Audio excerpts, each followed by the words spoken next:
सुरुवातीला आपल्याला काहीच माहित नाही असं समजूया आणि यामध्ये पहिला टूल जो आहे तो आहे UN आणि एंटर.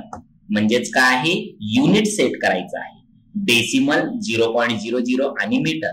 यानंतर मी तुम्हाला फीट, इंचेस, सेंटीमीटर, मिलीमीटर सर्व सांगणार आहे. पण सुरुवातीला आपण ह्याच पद्धतीने करणार आहोत, त्यामुळे इथे मी मीटर हे ऑप्शन निवडलेलं आहे.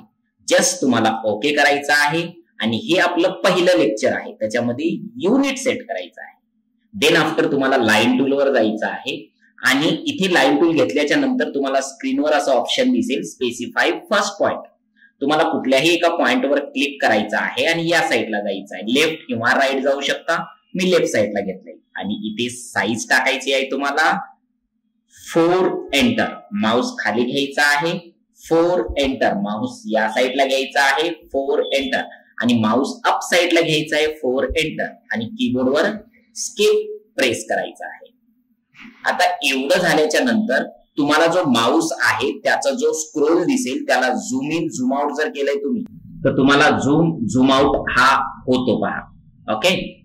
आणि याला जर बटन होल्ड करून ठेवलं तर याचा पेन सुद्धा होतोय पहा. ओके.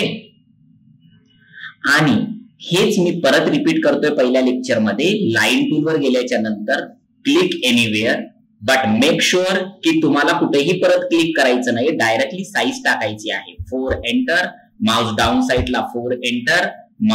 माउस लेफ्ट साईडला 4 एंटर आणि अप साईडला 4 एंटर आणि स्किप दाबायचा आहे. ऑलराईट. बस हीच पहिली स्टेप आहे.